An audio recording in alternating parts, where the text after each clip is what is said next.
በጣም በጣም አንዳንድ ጊዜም ታናድዳላችሁ።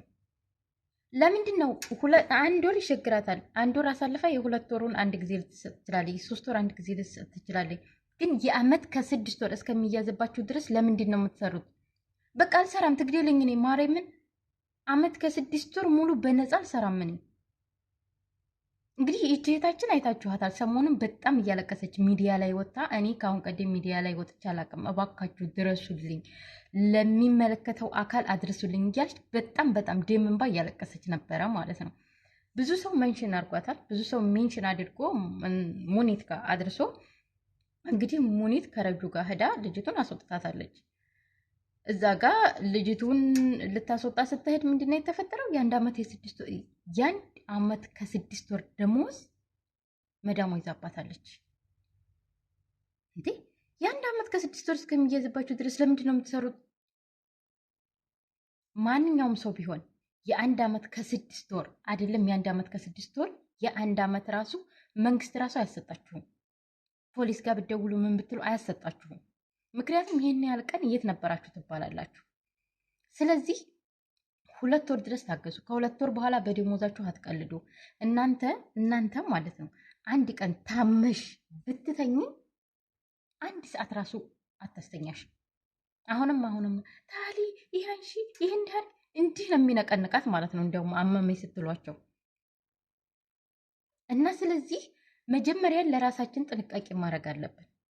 ከዛ በኋላ ለራሳችን አይቻለን ሲል ከአቅማችን በላይ ሲሆን ነው እርዱ ብለን ወደ ሚዲያ መውጣት ያለብን። በቃ አሁን እሷ ልክ ይሄ 1 አመት ከ6 ወር እስከሚሆናት ድረስ እንግዲህ እዛ ቤት የተቀመጠችው 3 አመት ነው ነገር ግን ሌላውን ደግሞ ሰታታለች። የ1 አመት ከ6 ወር ያኔ 1 አመት ከ6 ወር ሰታታለች። የ1 አመት ከ6 ወር ደግሞ አልሰጠቻትም። አስቡት። 3 አመት ሙሉ ከምትሰቃይ ዛሬ ላይ መታ ሚዲያ ላይ ማልቀሷ ላይ ቀር ለምን ያኔ በ6 ወሯ በ4 ወሯ በ5 ወሯ እንደዚህ አልቅሳ አልወጣች? ለምን ትሰቃያለች? እና እንግዲህ ሙኒትና ረጁ እግዚአብሔር እኔ እንጃ ብቻ የስደተኞች እናት ናችሁ እናንተ። ሁልጊዜም ቢሆን ስደተኞችን እንደደገፋችሁ ስደተኞችን ከመከራ እንዳወጣችሁ ነው። እንግዲህ አውጥተዋት ራሷ ቤት ወስዳት ያለውን ነገር ቪዲዮ አከታትዬ ነው የለቀኩላችሁ። መጀመሪያ እያለቀሰ ከዛም ነው ካገኛት በኋላ ከዛም ደግሞ ህዝቡን ያመሰገነችበት ቪዲዮ ራሱ ለቅቄላችኋለሁ ማለት ነው። እና ውድ ቤተሰቦች እባካችሁ መጀመሪያ ላይ 2 ወር 3 ወር ሲሆናችሁ ደሞዜን አንጭ ብላችሁ ተጋጠሙ። እምቢ ካለች እኔም አልሰራም። በቃ ካለ ኢንተርኔት እና ካለ ደሞዝ አትስሩ። ኢንተርኔት እነሱ ኢንተርኔት እየሞሉ ለእናንተ እንሞላም ካሏችሁ እኔ አልሰራም። የመጀመሪያ ጊዜ ስራ ስትገቡ 1 ወር 2 ወር 3 ወር ካያቸዋላችሁ በስነ ስርዓት ደሞዛችሁን ከሰጧችሁ ስልክ በረፍት ሰዓታችሁ የምትጠቀሙ ከሆነ አርፋችሁ ስራችሁን ስሩ። ስልክ የሚከለክሏችሁ ከሆነ ደሞዛችሁን ለፍታችሁ ደሞዛችሁን በስነ ስርዓት የማይሰጧችሁ ከሆነ አንፈልግም ብላችሁ ውጡ። ማርያምን ለምን ነው የምትሰቃዩት? እኛ እኮ እዚህ ጋ የመጣ ነው ሊያልፍልን ልንሰራ ልንቀየር እንጂ ለእሷ በነፃ ላገለግላት አይደለም። ስለዚህ ለምንድን ነው የምንሰቃየው እኛ? እና ውድ ቤተሰቦች እባካችሁ ሁላችሁም አንድ ቪዲዮ ስናይ ከሌላው ሰው እንማር። የሆነ ቪዲዮ ስናይ ያንን ቪዲዮ አይተን እኛ የምንማር ለእኛ ትምህርት ይሆናል። እውነቴን ነው የምላችሁ። ዝም ብለን ሚዲያ ላይ ወጥተን ስላለቀስን ብቻ በቃ ተበድለናል ብለን ሰው ይረዳናል ስላልን ብቻ ሰው ሊረዳን አይችልም። ምክንያቱም ይሄ ቪዲዮ ለሰውም ተደራሽ ሊሆን ይችላል፣ ተደራሽም ላይሆን ይችላል። እና መጀመሪያ ራሳችንን እንጠንቀቅ። 2 ወር 3 ወር ከሞላን በቃ አልሰራም እኔ። ከዛ በኋላ ለፖሊስ መደወል ያለውን ነገር ለፖሊስ አስረድቶ እንግዲህ አርፈሽ ስሪ ከተባልኩም ከዛ በኋላ የሚታይ ነገር ይሆናል። በዛ ላይ ኮንትራት ስትጨርሱ 2 አመት ኮንትራት ስትጨርሱ ኮንትራታችሁን ጨርሳችሁ 1 ወር ቦነስ አለች። ያቺ ልክ 2 አመታችሁን ስትጨርሱ እኔ አልሰራም በቃ እዛ ቤት ካልፈልግ አልሰራም እኔ። ለምን? እኔ ኮንትራቴን ጨርሻለሁኝ፣ አላሳድስም። ሜዲካል ይዛችሁ ስታይ አልሄድም፣ አልመረመርም፣ በቃ ሄዳለሁ ሀገር ሄዳለሁ ወይ ቀይራለሁ። አይ አትቀይሪም፣ ሀገርሽ ነው መልክሽ። እሺ ሄዳለሁ።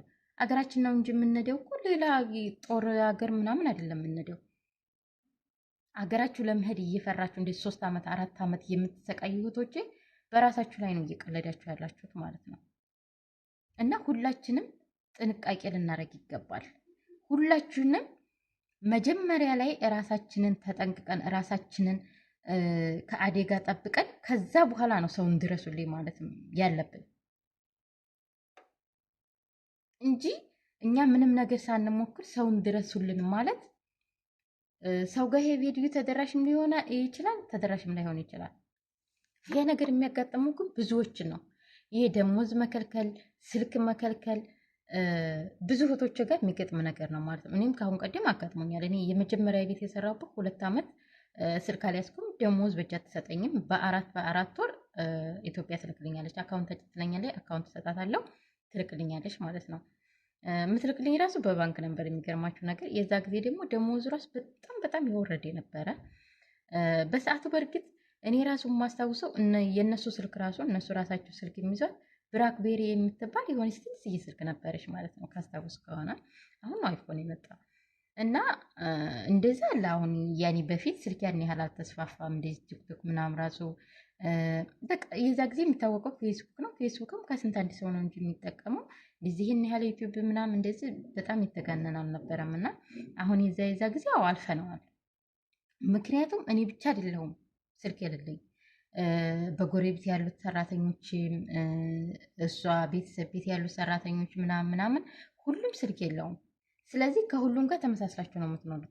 ነገር ግን በጎረቤቴ ያለችው ሰራተኛ ስልክ እያላት፣ ጓደኛዬ ስልክ እያላት፣ ወይም የእሷ ቤተሰብ ቤት ስሄድ ስልክ እያየው እንደዚህ ሶሻል ሚዲያ በተራቀቀበት ዘመን ስልክ አትያዥ ማለት ይህ አግባብ አይደለም። ኢንተርኔት አልሞላም ካለቻችሁ አንዴ 2 ጊዜ ጠይቋታላችሁ። ከዛ በኋላ በራሳችሁ መሙላት በቃ በራሳችሁ ሞልታችሁ ያልሆነ ነገር ለመስሪያ ሳይሆን በቃ እንደዚህ ችግር ሲገጥምባችሁ መሙላት እና ውድ ቤተሰቦች እባካችሁ ራሳችሁን ጠብቁ። የእውነቴን ነው የምላችሁ ማለት ነው። ይሄ ዝም ብለን ገና ተተጨቆን ካለቀስን በኋላ ሰው ይደርስልናል ምናምን እያልን ራሳችንን እየጎዳን ማሬም ጥሩ አይደለም። ይሄ የሚያስር ነገር አይደለም። እና ለማንኛውም ዝሮ እናመሰግናለን ሙኒት በዚህ አጋጣሚ ማለት ነው። የእውነት በጣም ከልብ ነው ምስጋናችን ለእኛ ለመዲያም ቅመሞች ሁልጊዜ ስለምትደርሽልን እናመሰግናለን። በሌላ ቪዲዮ እስከምንገናኝ እግዚአብሔር አምላክ ሀገራችንን ሰላም ያደርግልን። ባይ ባይ።